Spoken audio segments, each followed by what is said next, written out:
السلام علیکم ورحمۃ اللہ وبرکاتہ۔ آج کا ہمارا پہلا سوال جو معاشرے میں بہت زیادہ عام ہے کہ کیا عورت جنت سے نکلوانے کا سبب بنی تھی آدم علیہ السلام کو؟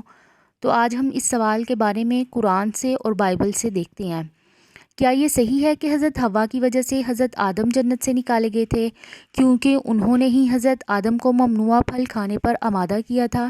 کیا ایسا کر کے انہوں نے پوری نسل انسانی کو جنت سے محروم نہیں کر دیا؟ عورتوں پر تنقید کرنے والے اور انہیں تمام فسادات اور مصائب کا ذمہ دار سمجھنے والے عام طور پر ایسی ہی باتیں کرتے ہیں۔ تو آئیے ہم دیکھتے ہیں کہ کیا اسلامی نقطہ نظر سے بھی یہ بات صحیح ہے کہ نہیں۔ اب اس سے متعلق قرآن مجید میں بے شمار آیت آئی گئی ہیں کہ بتایا گیا ہے کہ کیا ممنوعہ پھل جو کھانے کی ترغیب تھی وہ حضرت آدم کو اماں حوا نے دی تھی یا دونوں نے شیطان کے بہکانے پر کھایا تھا؟ تو چلے آئیں ہم دیکھتے ہیں۔ سب سے پہلے سورۃ بقرہ کی جو آیت آتی ہے وَقُلْنَا یا آدم اسکن انتا وزوجک الجنہ وَقُلَا، اور ہم دونوں نے اور کہا ہم نے یا آدمو اے آدم، اور ہم نے حضرت آدم سے کہا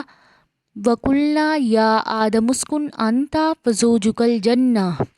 کہ تم اور تمہاری بیوی دونوں جنت میں رہو، وَكُلَا مِنْهَا رَغَدًا حَيْثُ شِئْتُمَا وَلَا تَقْرَبَا هَٰذِهِ الشَّجَرَةَ فَتَكُونَا مِنَ الظَّالِمِينَ، اور تم اس درخت کے قریب مت جانا ورنہ تم ظالموں میں سے ہو جاؤ گے۔ پھر اس کے بعد ایک اور آیت آتی ہے سورہ بقرہ کی فَأَزَلَّهُمَا الشَّيْطَانُ عَنْهَا فَأَخْرَجَهُمَا مِمَّا كَانَ فِيهِ، اور ان دونوں کو، یہاں ہما کی ضمیر آئی ہے جس میں وہ دونوں آتے ہیں کہ ان دونوں کو پھسلایا تھا شیطان نے، اس درخت کی ترغیب اس نے دی تھی ان کو کہ تم دونوں، شیطان نے ان دونوں کو اس درخت کی ترغیب دے کر ہمارے حکم کی پیروی سے ہٹا دیا اور انہیں اس حالت سے میں چھوڑا جس میں وہ تھے، یعنی فَأَخْرَجَهُمَا، پھر ان دونوں کو نکلوا دیا مما، اس سے جو تھے وہ اس میں۔ پھر اس کے بعد سورہ بقرہ کے علاوہ سورۃ اعراف میں بھی اللہ تعالیٰ نے بتایا ہے وَيَا آدَمُ اسْكُنْ أَنْتَ، اور اے آدم تم رہو، انت تو، وزوجک الجنہ، اور تیری بیوی، فَكُلَا، پس تم دونوں کھاؤ، مِنْ حَيْثُ، جہاں سے تم چاہو، وَلَا تَقْرَبَا هَٰذِهِ الشَّجَرَةَ، اور نہ تم قریب جاؤ اس درخت کے ورنہ تم فَتَكُونَا مِنَ الظَّالِمِينَ، ظالموں میں سے ہو جاؤ گے۔ فوسوسہ، پس وسوسہ ڈالا، لہما، ان دونوں کے درمیان، شیطان نے، لیبدی لہما، کہ وہ ظاہر کر دے ان دونوں کو، ما وری عنہما، جو چھپایا ہے ان دونوں نے، من سوآتہما، جو وہ ایک دوسرے سے پوشیدہ تھے، تو دونوں کے روپ پہ پردہ کر دے اور انہیں کہنے لگا کہ تمہارے رب نے تم دونوں کو اس درخت سے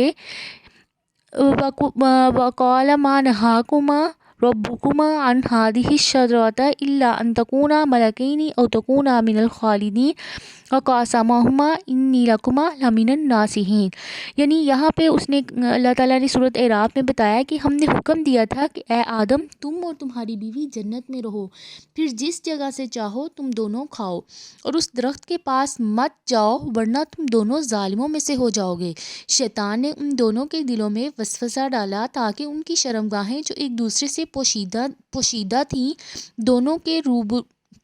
دونوں کے روبرو پہ پردہ کر دے، اور کہنے لگا کہ تمہارے رب نے تم دونوں کو اس درخت سے اور کسی سبب سے منع نہیں فرمایا مگر محض اس وجہ سے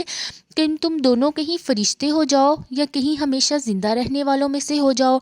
اور ان دونوں کے روبرو قسم کھا لی کہ یقین جانیے میں تم دونوں کا خیر خواہ ہوں۔ پھر اس کے بعد اللہ تعالیٰ نے سورۃ طٰہٰ میں بھی بتایا ہے کہ اللہ تعالیٰ نے جو تدبیر اختیار کی تھی اس کے مطابق بہکنے اور گمراہ ہونے کی پہلی ذمہ داری حضرت آدم پر عائد ہوتی ہے، نہ کہ حضرت حوا پر۔ دیکھیں ہمیں سورۃ طٰہٰ کی یہ جو آیت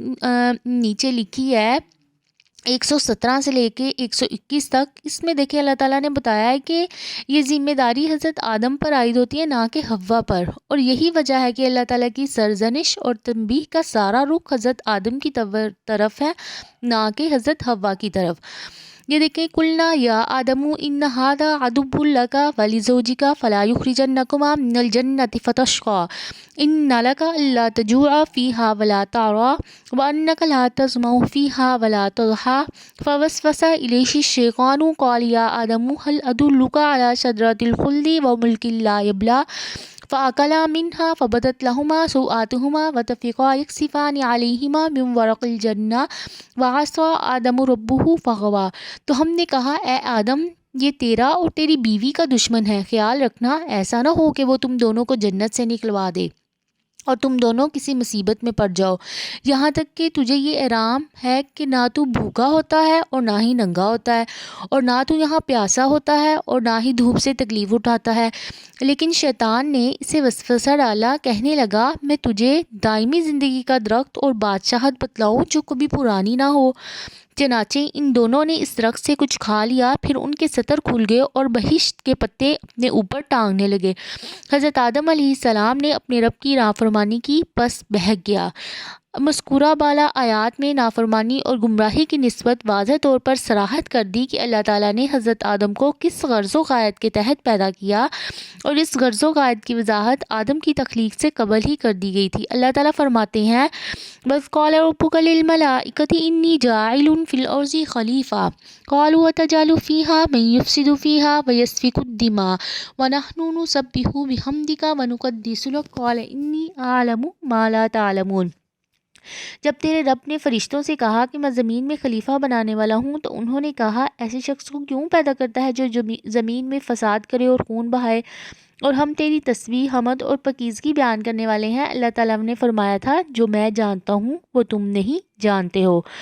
یہ ہم نے قرآن سے دیکھ لیا۔ آئیے اب ہم بائبل کے مطابق دیکھتے ہیں کہ ادھر کیا لکھا ہوا ہے۔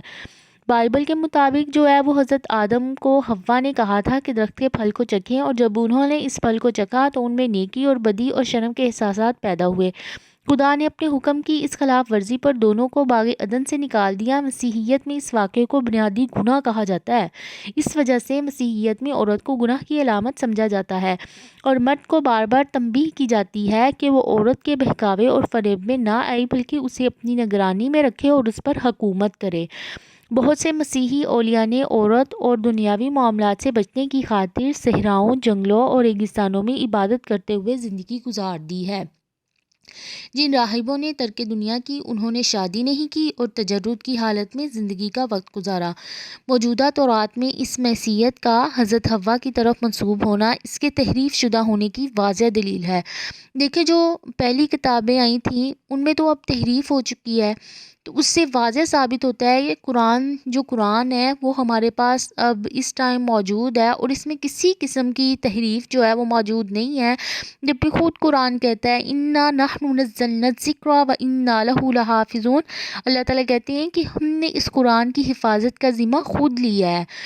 اور دوسری بات انہوں نے یہ کہی ہے کہ حضرت آدم کا ممنوع پھل، درخت کا پھل کھانا اور انہیں جنت سے نکال کر زمین پر بھیج دیا جانا، یہ سب کچھ کس کا تھا؟ اللہ تعالیٰ نے حضرت آدم کی تخلیق سے قبل ہی یہ باتیں لکھ دی تھیں،